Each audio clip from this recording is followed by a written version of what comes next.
Everyone, this is Prem and you're watching Dayspring YouTube channel. तो now I have been reached to Prayagraj और अभी थोड़ा stable हुआ हूँ आफ्टर 12 आवर्स ऑफ ट्रेवल क्योंकि पैसेंजर ट्रेन पकड़ ली थी from Pipariya station till Prayagraj चौकी स्टेशन। तो वहाँ तक काफ़ी टाइम लग गया। तो अभी फाइनली स्टेबल होके आप लोगों को जो बेसिक इन्फॉर्मेशन है इंटरव्यू में क्या क्या चीज़ें चल रही हैं और प्रोसेस कैसे हो रहा है, तो एक ग्रुप बना था उसमें जहाँ तक मोस्टली लोग ऐडेड होंगे और सबको प्रोसेस पता चल ही गया होगा। तो उस पर ना जाते हुए ज़्यादा ब्रीफली हम कवर करेंगे, जो हो सकता है छूटे हुए हों या ग्रुप में ना हो, तो उनके लिए मैं बना रहा हूँ कि सबसे पहले आपको डॉक्यूमेंट सारे इकट्ठा करने होंगे, जो कि डॉक्यूमेंट मैंने प्रीवियस किसी रील शॉर्ट्स वीडियो में मेंशन कर रखी है, वहाँ से आप देख लेना। एंड उसके बाद आपको प्रॉपर पूरा डॉक्यूमेंट वेरिफिकेशन होगा। फिर आपको अंदर लेकर जाया जाएगा स्पेसिफिक डिपार्टमेंट में। अगर आपका आईटी साइबर है तो department of IT cyber computer and IT वाले में लेकर जाएंगे, और इन्फॉर्मेशन ऑपरेशन वालों को भी वहीं ले जाया जा रहा है, और लिंग्विस्टिक का एक डिपार्टमेंट है वहाँ पे हो सकता है उनका हो। फिर सबसे पहले एमसीक्यू टाइप के क्वेश्चन होंगे, वहाँ पे थोड़ी देर बैठाया जाएगा।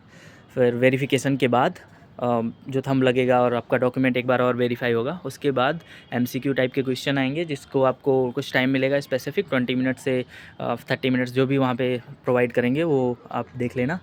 एमसीक्यू क्वेश्चन आएंगे, आपको उसी स्पेसिफिक टाइम में अटेम्प्ट करना रहेगा, ठीक है।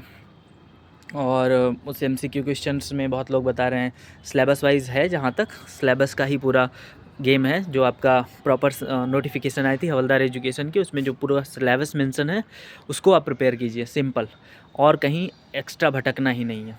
तो सिलेबस आपका अगर कंप्लीट है तो फिर आपको चिंता करने की कोई ज़रूरत नहीं है, ठीक है। उसके बाद फिर आपको एक प्रैक्टिकल टाइप का जो टीचिंग एप्टीट्यूड टेस्ट है उसको उसका हो रहा है, टीचिंग एप्टीट्यूड टेस्ट टीच नहीं करना है आपको, एक लैब में लेकर जाएंगे जिसमें कंप्यूटर से रिलेटेड कोडिंग वोडिंग के क्वेश्चन आ रहे हैं, और वहाँ पे भी सिचुएशन बता दी जाएंगी। जो भी आपको करना होगा वो ऑन द स्पॉट हो रहा है, सबके लिए सरप्राइज़ है, तो आप भी सरप्राइज़ ही फील करोगे। लिंग्विस्टिक वालों का हो सकता है उनको चाइनीज़ वाइनीज का कुछ कन्वर्जन हो, पता नहीं क्या हो सकता है, वो सब सरप्राइजेज़ ही हैं, क्योंकि वो खुद ही पैटर्न चेंज कर रहे हैं हर एक दिन में। क्योंकि आईटी साइबर वालों का जो फर्स्ट डे हुआ था तो उनका कुछ और आया था, सेकंड डे में वालों का कुछ और आया था, इन्फॉर्मेशन ऑपरेशन का फर्स्ट डे में कुछ और आया था, सेकंड डे में कुछ और आ सकता है। तो वो सिचुएशन पर डिपेंड करता है। बाकी जो आपका नोटिफिकेशन है उससे अलग कहीं नहीं जाएगा, कुछ भी नहीं जाएगा। तो that is the main thing. उसके बाद इंटरव्यू में सबसे पहले आपका इंट्रो होगा, what from where you came, और बेसिक जो एसएसबी वाले हैं उनका तो कॉन्फ्रेंस जैसे होता है कि कैसा रहा आने का जाने का, फिर खाने का, और बेसिक फैमिली से रिलेटेड। फिर अगर उनको इंटरेस्ट होगा कैंडिडेट में या थोड़ा बहुत उनको डीप क्वेश्चन पूछना है, तो वो आपने जो अटेम्प्ट किए हैं वहाँ पर पेपर एमसीक्यू उसके बारे में पूछ सकते हैं कि कितना मार्क आपका आया। Then there should be one thing which they can ask about your previous attempt for जैसे मैंने FCAT का मेंशन कर दिया था, तो ही asked me why you are not selected in previously, तो उसका रीज़न वो पूछ रहे थे। फिर सिचुएशन का भी क्वेश्चंस दे सकते हैं, लाइक कि डिफ़ाइन और difference between cyber attack and information warfare, ऐसा कुछ मुझे एक क्वेश्चन मिला था। तो ये सारे क्वेश्चंस आ सकते हैं, बी प्रिपेयर्ड फॉर एवरीथिंग।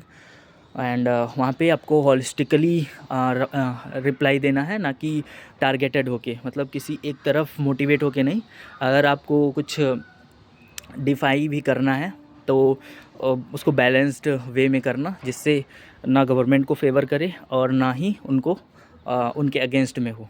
तो ये बैलेंस वाली अप्रोच रखना, और फैक्ट एंड डेटा को इंक्लूड करके करना, या फिर रियल टाइम एग्जांपल देकर बोल सकते हो, वर्ल्ड वाइड जो चल रहे हैं।